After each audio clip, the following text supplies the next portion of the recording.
I've got one that can see. Logic before authority.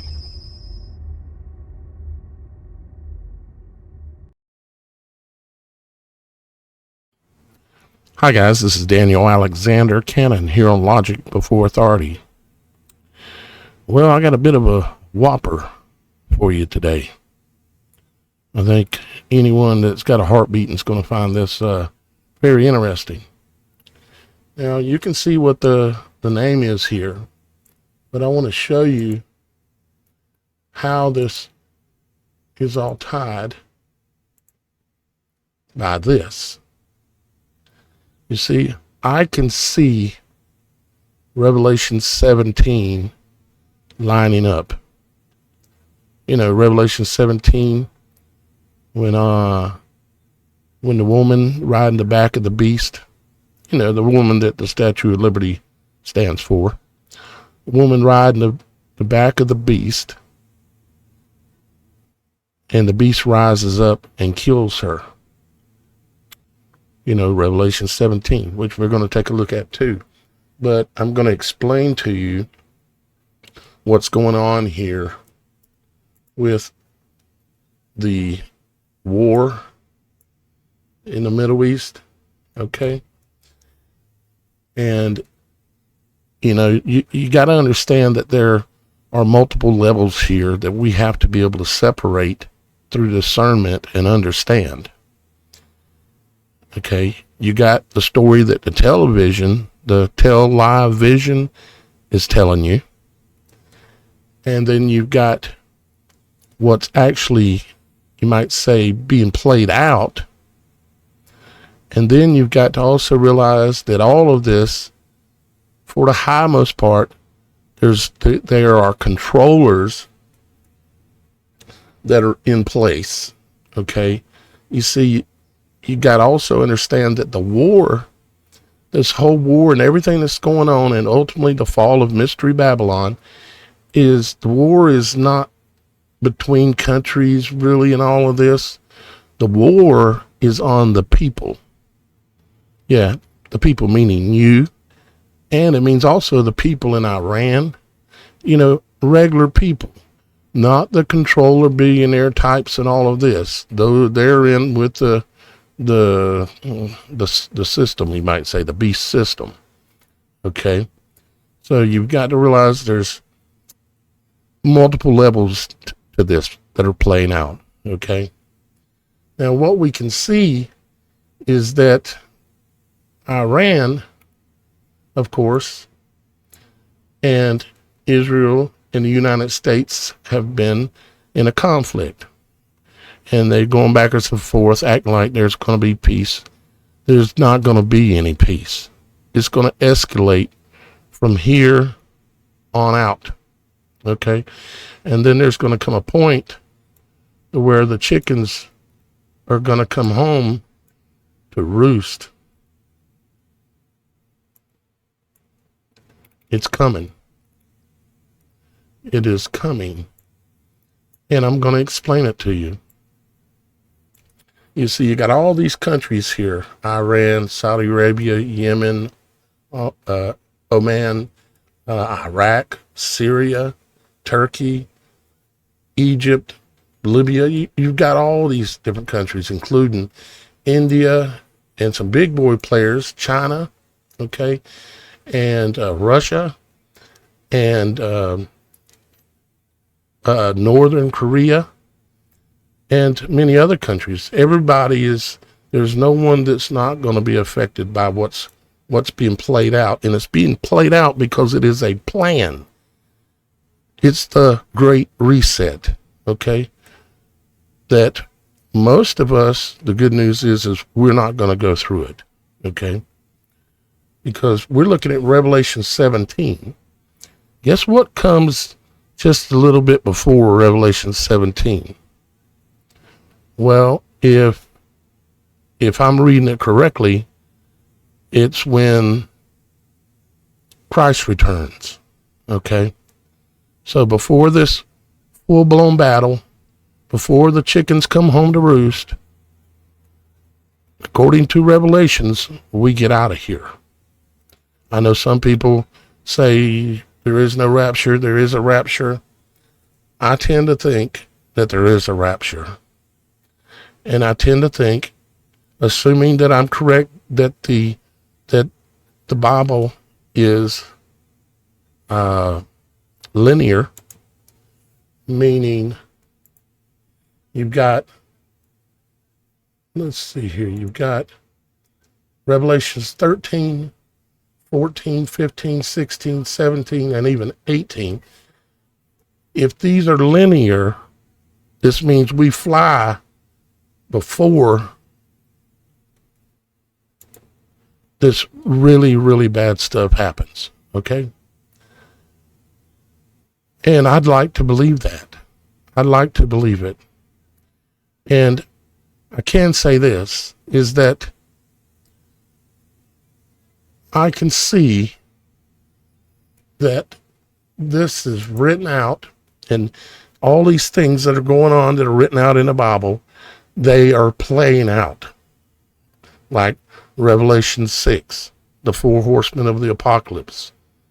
The white horse being the people out there that have authority. They wear white jackets, like your doctors, your pharmacists, your scientists, all these people that wear these white jackets, and they have authority because we're supposed to trust them because they're pure, they're righteous. They are the ones that have brought out the abomination out of the pit, all the stingers that went out all around the world and stung a lot of people, right? That and Revelation 11:9, and just I can see so much about the Bible that is true, absolutely true, and playing out. You can't pick up a Bible in a week or a month or even a year and even understand what it's saying. It's taken me 16 going on 17 years now, and I was reading Bible before that, but I never really took it seriously until the last 16 years, and I've taken it very seriously. And this is playing out. This is the great prostitute and the beast, the scarlet woman sitting on the back of the scarlet colored beast, full of the names of blasphemy and 7 heads and 10 horns. And ultimately what takes place is that the 7 heads are 7 mountains on which the woman sitteth, and there are 7 kings, okay? Now, I can go through this. I know y'all guys mostly know this, but let's look at what's happening here. Excuse me. Just can't get through this. It's so dry out that, anyways, long story. So, Middle East and global alignments, okay, that's coming together from separate directions. We think that because the television tells us, the television tells us that all these countries are not necessarily aligned, that they're not aligned, that they're enemies and such, and in some cases. And they might not be in full agreement, but what they don't want to do is, and I'm referring to the people don't want to lose their countries, because right now what's happening is the oil industry is being reset, okay? And they're using this play, this world stage, to play it out. But this world stage and this play has real world pain, okay? It's literally, even though it's a play being played out by the controllers at the top, the evil demonic ones, it still has effects on me, on you, and you got to understand that. So now let's look at something here. Middle East and different countries and their relationships with Israel, because we need to look at whose relationships are good or bad with Israel. And we need to look at whose relationships are good or bad with Iran, because they are the ones that are the main characters, of course, and the United States that are in the beginning of what's happening. And it's not really the beginning, but it's the beginning that ultimately will lead to the end. Here are countries that are strongly anti-Israel. Okay? Let me back out just a little bit.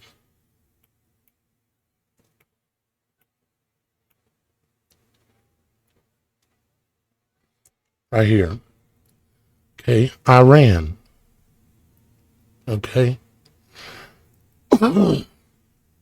Syria, Iraq, Yemen, Lebanon. Now I want you to pay attention to something. I want you to look at their flags. Look at Iran's flag. Green, white, and red. Look at Syria's flag. Red, white, and black. Iraq, red, white, and black. Yemen, red, white, and black. Lebanon, red, white, and black. But it also has green in it. These colors are very significant.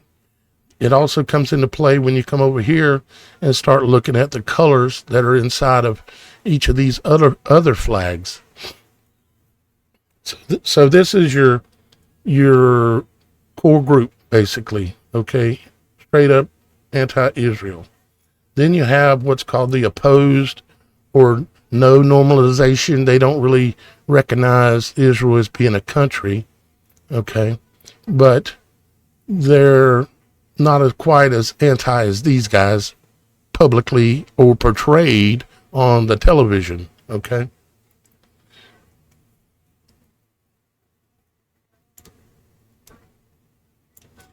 Lebanon, Qatar, Kuwait, Algeria, okay?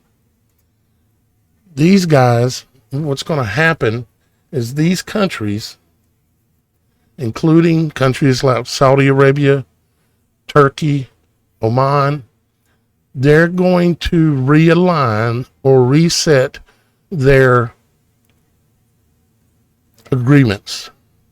They're going to come together to stand against the enemy that is trying to destroy the oil industry, to reset the oil petro industry, and ultimately are behind the attacks that are happening in their country.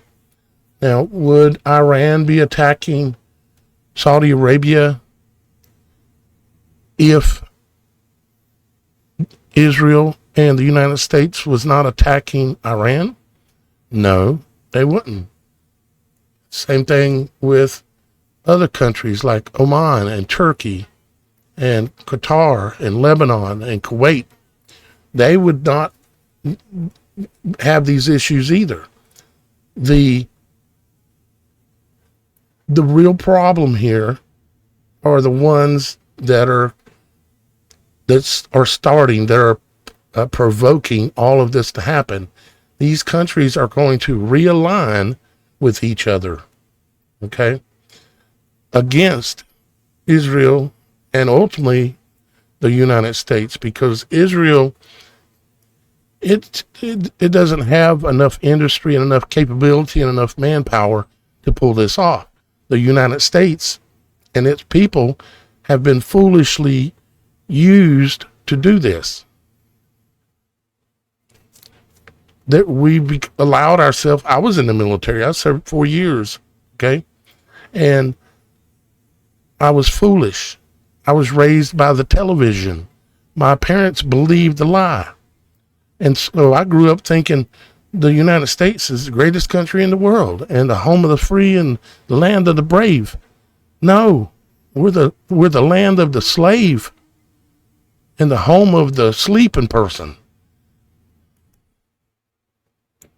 Now, if you go over here too and look at like Egypt, Jordan, United Arab Emirates, Bahrain, and Morocco, these countries, if you look at their flags, red, white, black, black, white, green, green, white, black, with some red also, and this one also has red, they mean something.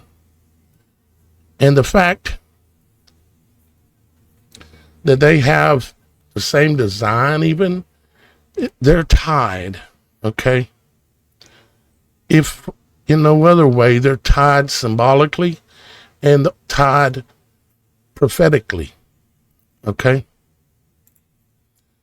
Now, if we come down here and look at a few other things, let's instead of looking at who is against Israel, let's look at who is with Iran.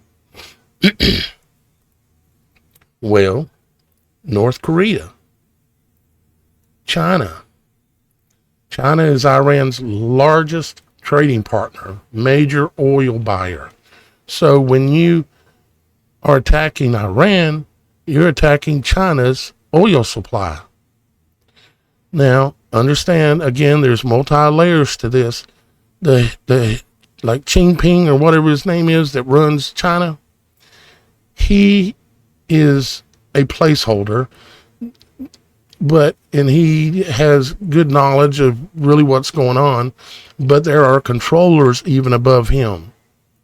He is portrayed on the television to be the ultimate leader in China, and he's looked at and treated that way.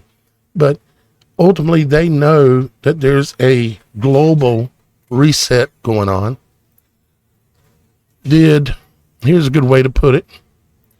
Did China go along with the free needles? Yeah. Name a country that's on this list here that did not. So they believed Operation Warp Speed and took the needles, right? Why would they take the needles from an enemy country and allow their people to be poked with them? Wouldn't that be a great Trojan horse? Yes, and it was a great Trojan horse. But that should make you be able to see that at the top, or slightly even above the top, all these countries are ultimately controlled by a group of people, and that they are waging war against the actual people, like me and you. The war is against us. And it doesn't matter which country you live in. That war is against you. Okay? It doesn't matter if you're in Australia right now listening to me, because I know you listen to me, Australia. It doesn't matter if you're in Uzbekistan or Japan or Korea or anywhere. I know you're listening, and also know, or I'd like to believe, that you realize that your government is not really truly for you. Name a government in the world that is really truly for their people. There might be some better than others. So we've got Russia, China, and North Korea that are very close strategic partners with Iran. You've got Belarus, Venezuela, Cuba, Nicaragua, Bolivia. Those either are or were, like Venezuela. We know what was said that was going on there, and I don't even know how much to believe. You send in a few hundred or even 1,000 troops and take over a country, and the military just stands down? That don't sound like a takeover. It sounds more like a handover. But a lot of these countries, I can't tell you exactly for sure every single one, but they're going to come together, and they will be this right here. They will be the kings that are given power for 1 hour with the beast. And these have one mind, and shall give their power and strength unto the beast. These shall make war with the Lamb, and the Lamb shall overcome them. They that are with him are called and chosen and faithful. Excuse me, I might be reading the wrong verse technically. I meant to read, and the 10 horns which thou sawest are 10 kings. And they do receive their power as kings for 1 hour with the beast. And ultimately what they do is they destroy Mystery Babylon. They destroy Mystery Babylon. If you go to the next chapter in Revelations 18, it is speaking, of course, about the fall of Babylon, and it's describing it. And in 17, the previous chapter, is talking about, it's giving you the symbolism of the great prostitute, which ultimately is the United States, along with a few other countries, possibly in organizations like England and others, that ultimately are the Edomites and the Anglo-Saxons that took over these countries, including like Germany, and I can name a number of them. But all these other countries are going to come together, and they're going to dry up the Euphrates River and wage basically, what's the word I'm looking for? Basically the final battle, the gathering of hundreds and hundreds of thousands that are going to go against them, because they're going to be pushed so hard, and we're talking about the people, that they're going to go along with this attack. They're being used, they're being played, but they're going to go along with it. It's the plan. And it's also written that this is going to happen. And it is going to happen. Here's a map showing you the red is Iran and its closest allies. Okay? So Iran and its closest allies are in red. In orange is Iran's partners, economic and otherwise partners. So you can see that a lot of this north and western area over here is where all that's at. Some of it's spread around a little bit other places, but most of it's up over here in the north. Sound familiar about make way for the kings of the north? And we know, let's see, we know that there's prophecy about the Euphrates River being dried up, right? And we also know that there are 8 dams on the Euphrates River. We know that the Euphrates starts out up here in Turkey, and there's a dam right here that could stop an enormous amount of water from flowing south. And then there's 2 more dams down here, or 2 more in Turkey, and then 2 in Syria that could stop the flow of the water. And down here in Iraq, there are 2 also that could stop the rest of the water. And then the Euphrates River would be dried up. And what would that do is that would make way for all these red countries to come across to Israel. But then we've also got the chickens coming home to roost over here, which this is why there are dozens and dozens and dozens of movies and books and comic books and video games about New York City being destroyed. It's the head of Babylon. It's where the UN's at. It's where all the banking systems and stock markets are at. And yeah, there would probably be some other areas that would be destroyed as well. But this is all their plan that they're playing out. And the Bible explains it all. It's just that it takes a long time. It's taken me 16 years to be able to see it. Now, I'm not the best at being able to try to explain things, and I just sometimes don't have the words. But this is what's playing out. And I'm still watching. These are satellite indicated fires in the last 7 days around Iran and Syria, Iraq, Israel, and so on into Turkey up here. Now, some of these are just somebody burning a field off. But a lot of these, as I've shown you in past videos a month or 2 ago, you've got a lot of these that are actual infrastructure being destroyed, because they are going to destroy the oil producing infrastructure. That is one of the major goals to do this, because if they do that, who will it cripple? It cripples all of these red countries, including China, and it hurts Russia even. And so they're being crippled. So what are they going to do? They're going to gang up together and they're going to cut the head off of the snake.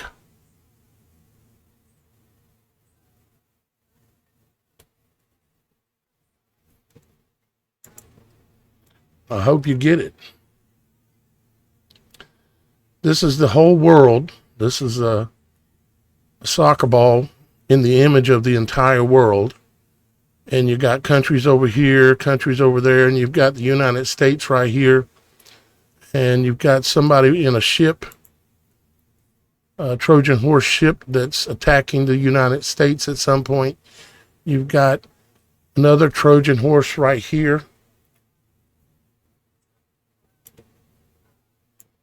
See right here, looks like an Egyptian type boat, and he's bringing a gift and he's handing it out in front of him right there.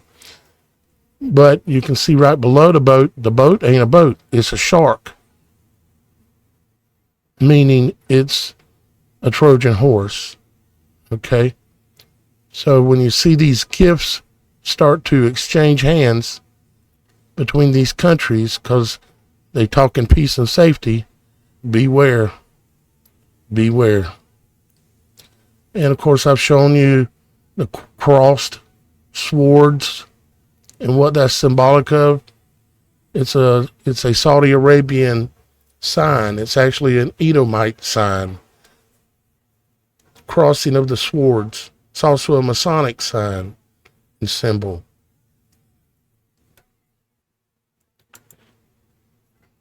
Now, like I said earlier, you have all this stuff going on, Babylon fall and all this stuff, really bad wars and everything, the 7 bowls of God's wrath. Got the 7 angels with the 7 plagues, and the Lamb in the 144. If you come here and read this, you'll start to see that this talks about ultimately the rapture. It talks about the first fruits. It talks about that the people who follow Father in heaven and speak his words and tell and sing his song with our testimonies, that we get taken out of here ahead of time. If you had asked me a couple of years ago that I think there would be a rapture, I would have said, I don't know. But I've learned a lot in the last 2 years, and one of the things I have learned is how accurate the Bible is. And yes, I'm aware that there has been things that have been changed even in the Bible. But those things, luckily, because I started studying so many years ago, I still know what the original thing said. Now, it also talks about the harvest, which I was talking about. Okay. This is what that is there. It starts at about Revelations 14:14 through Revelations 14:20. And that's depicting a rapture.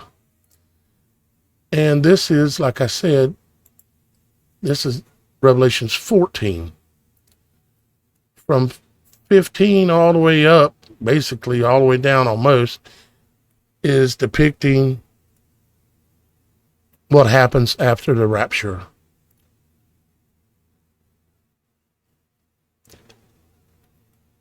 I really owe a few people a thank you, actually a lot of people. For the purposes of this moment, I want to say thank you to the people who sponsored this video.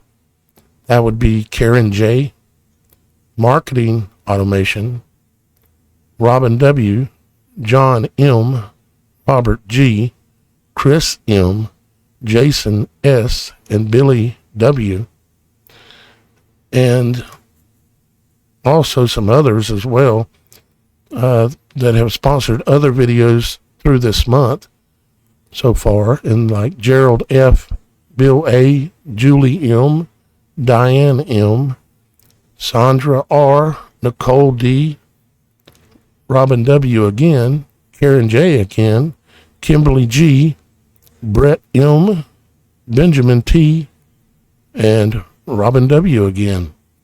I thank y'all guys so much. You what gives me the time and the ability to be able to do this.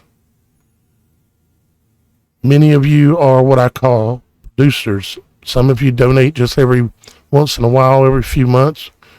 If you choose to donate to my work to help me continue it, any amount each month. One month it can be $5. The next month it can be $50. It doesn't matter. But if you do it consistently, as you know, I give you credit as what I call a producer. It means you help me produce this, because you literally do, and you'll be included in the credits, like here. I've got one that can see. Logic before authority.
I've got one that can see. Logic before authority.